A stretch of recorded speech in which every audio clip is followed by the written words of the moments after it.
Good morning. आज के इस वीडियो में बात करते हैं मेटाबॉलिक डिसऑर्डर उत्पन्न क्यों होते हैं, कैसे इनसे बचा जाए, क्या उपाय किए जाएं। तो देखिए, जो मेटाबॉलिज्म है एक बड़ा टर्म है। इसके अंदर कैटाबॉलिज्म और एनाबॉलिज्म दो आते हैं। कैटाबॉलिज्म में हानिकारक पदार्थों को शरीर तोड़ के बाहर निकालती है और एनाबॉलिज्म में शरीर के लिए ज़रूरी पदार्थ बनाती है। जब भी इसमें डिस्टर्बेंस होगा तो बीमारियां उत्पन्न हो सकती हैं। अधिकांश बीमारियां लाइफस्टाइल में गड़बड़ी के कारण उत्पन्न हो रही हैं, जिसके लिए हम खुद जिम्मेदार होते हैं। यानी जो मेटाबॉलिक डिसऑर्डर है उसके लिए हम खुद ही रिस्पॉन्सिबल होते हैं। अगर हम सचेत हो जाएं और अपनी दिनचर्या को संतुलित रखें तो मेटाबॉलिक डिसऑर्डर उत्पन्न नहीं होंगे। अन्यथा मेटाबॉलिक डिसऑर्डर एक ऐसी बीमारी है जिसमें हमेशा के लिए दिक्कत उत्पन्न हो जाती है, जैसे कि fatty liver, uric acid, diabetes, triglyceride, cholesterol, thyroid, hypertension जैसी अनगिनत बीमारियां हैं जो मेटाबॉलिक डिसऑर्डर के अंतर्गत आती हैं। तो इन सब बीमारियों के लिए बैक्टीरिया, वायरस, फंजाई या कोई जीवाणु रिस्पॉन्सिबल नहीं है। ये बीमारियां खुद अपनी गड़बड़ी की वजह से उत्पन्न होती है। सोचिए, धरती के द्वारा सूर्य का एक चक्कर लगाने का समय 365.25 दिन है। बच्चा पैदा होने का समय 9 महीना। हृदय की धड़कन 1 मिनट में 72 बार और 1 मिनट में 18 बार सांस लेना।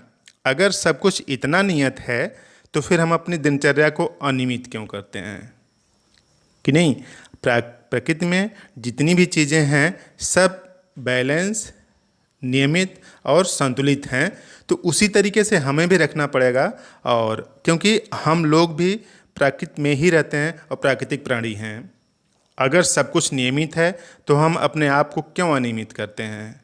अनियमित दिनचर्या के कारण मेटाबॉलिक डिसऑर्डर उत्पन्न हो जाते हैं। तो जब भी दिनचर्या अनियमित होगी उसका रिजल्ट कुछ दिनों में आता है, तुरंत नहीं आता। उसका रिजल्ट कुछ दिनों में आएगा। तो देखिए, क्या करें कि मेटाबॉलिज्म के जो डिसऑर्डर हैं वो उत्पन्न न हों और मेटाबॉलिक डिसऑर्डर से उत्पन्न होने वाली बीमारियों से बचा जा सके। तो देखिए, सोने जगने का समय निर्धारित रखें, भोजन खाने का समय नियत रखें, मौसमी फल सब्जियों का सेवन जरूर करें, भोजन में सलाद और हरी सब्जियां जरूर हों, फास्ट फूड से बचें, सुबह हल्का व्यायाम जरूर करें और अच्छी किताबें पढ़ें।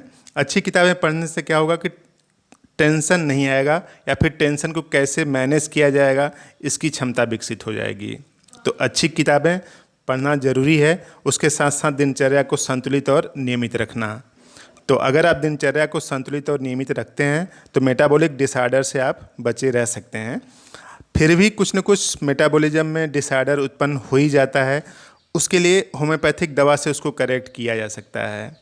तो देखिए, आपकी दिनचर्या नियमित है तो बीमार होने की संभावना मिनिमम है, और उसको भी और मिनिमाइज किया जा सकता है होम्योपैथिक दवा चिलिडोनियम का यूज़ करके। चिलिडोनियम का मदर टिंचर आप ले लीजिए, 20 बूंद 1 कप पानी में डालकर 3 बार 15 दिनों के लिए पीजिए, जनवरी तथा जुलाई में। यानी सिर्फ जनवरी या जुलाई में 15 दिनों के लिए पीना है चिलिडोनियम क्यों। तो जो लीवर है ना उसको रिन्यू कर देगा ना, और लीवर शरीर का प्रोसेसर है। अगर लीवर दुरुस्त है तो मेटाबॉलिक डिसऑर्डर उत्पन्न होने की संभावना कम हो जाएगी, खत्म हो जाएगी। तो इस तरह से एक महत्वपूर्ण वीडियो आपने देखा, बात समझ में आई तो प्लीज़ इसको लाइक और सब्सक्राइब करें, शेयर भी करें ताकि और लोगों की जानकारी बढ़ सके। तो आपने पूरा वीडियो देखा, थैंक यू।